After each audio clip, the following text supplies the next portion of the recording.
Aquí estamos en un hábitat que es difícil de entender si no tiene explicación. No tiene, de esos hábitats que parece que no son muy atractivos de inicio y de esos que parece que han salido solos. Bueno, pues os comento que este hábitat que estamos aquí delante es un saladar, un yesar con saladar, y es un hábitat protegido por directiva europea y es rarísimo en el mundo.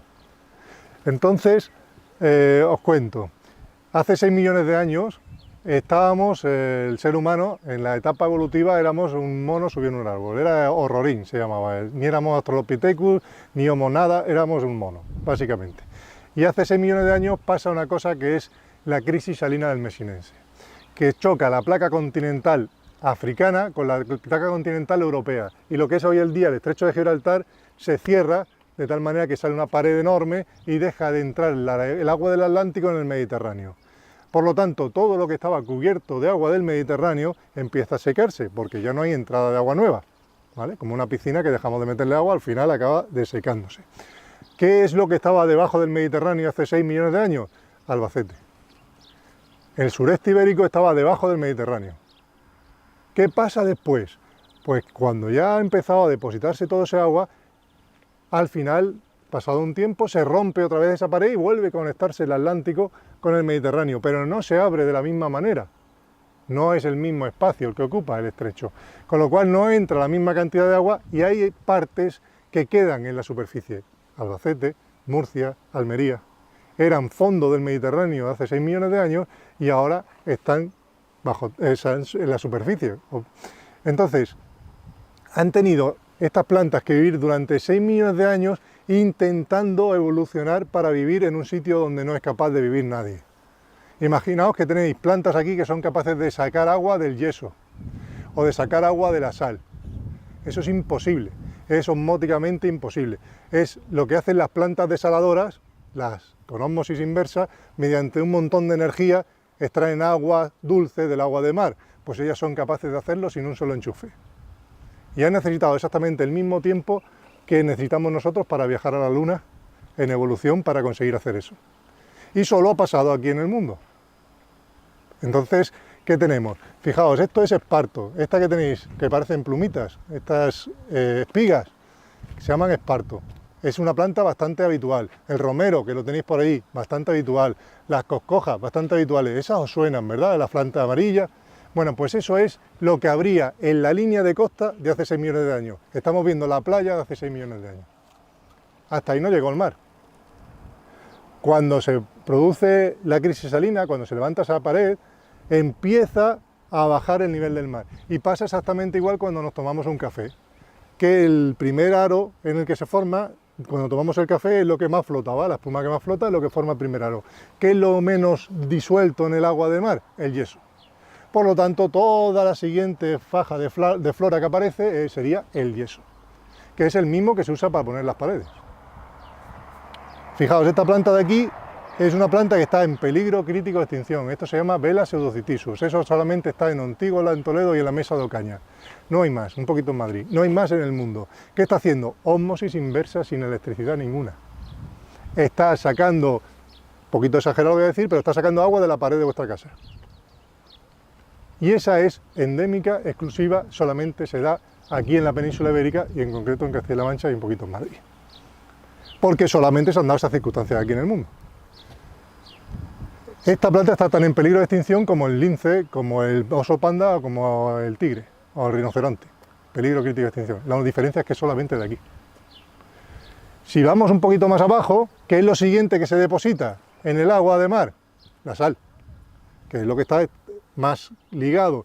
Y aquí aparece una planta que se parece al esparto, pero tiene una semilla al final, en lugar de tener una inflorescencia. ¿Lo veis? Esta semilla gorda.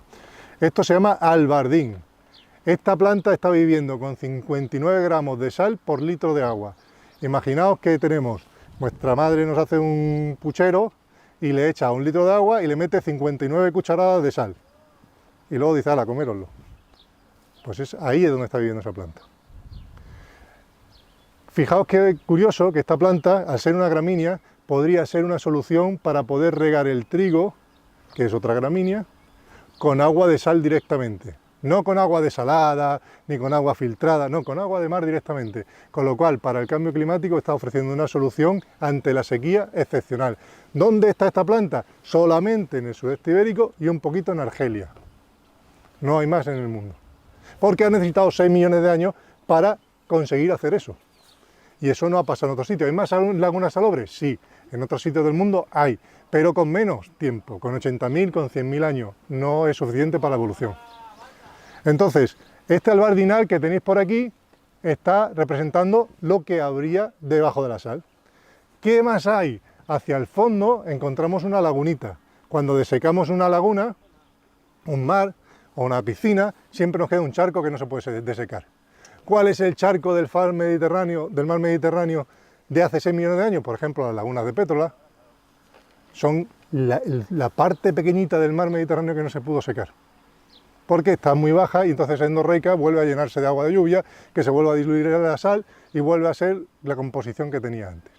Y ahí aparecen plantas típicas de agua salada, pero con la condición de que no están en la playa, están a un montón de kilómetros de la playa, 1 hora y pico de la playa más cercana, aguantando las temperaturas más extremas que tiene una de las temperaturas más extremas de Europa, porque este jardín botánico tiene una de las temperaturas más extremas de Europa.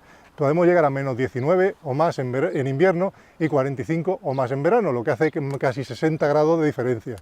Eso es una salvajada. Con 380 litros anuales de lluvia, que es 100 litros menos, o sea, una bañera de agua, 100 litros menos de agua que lo que cae en el desierto del Sáhara. O sea que estamos casi en el semiárido. Con esas condiciones de sal, de sol, de frío, de humedad, que es nula, de sequías estivales. Además, los 100 litros de eso suelen caer en forma de granizo en julio. Fijaos lo difícil que es conseguir que una planta sobreviva en eso, si además tenemos en cuenta que la sal es un veneno para las plantas. Hacia el final de aquello, bueno, nosotros somos animales y como todos los animales elegimos lo fácil. Pues hacia el final de aquella zona, hacia la esquina, tendremos la zona por la que deciden pasar todos los animales. ¿Por qué? Porque no vamos a pasar por la loma, que cuesta mucho, o no vamos a pasar por el agua, que cuesta mucho. Pasaremos por la zona media. Este camino, imaginad que no existe. Entonces, en esa zona media han pasado los animales durante 6 millones de años. ¿Qué quiere decir? Que además de sal, empieza a acumularse urea de la orina, nitrógeno de las heces. Entonces se crea un doble problema osmótico, la sal y el nitrógeno. Por lo tanto, esas plantas son alonitrófilas. Han conseguido duplicar la dificultad. Viven con exceso de nitrógeno y con exceso de sal. Por lo tanto, es otro hábitat distinto. Entonces aquí se representan los hábitats como aparecen en la naturaleza. La costa, la primera parte de yeso, la parte de la sal, donde se quedó el poquito de agua por donde pasaron los animales.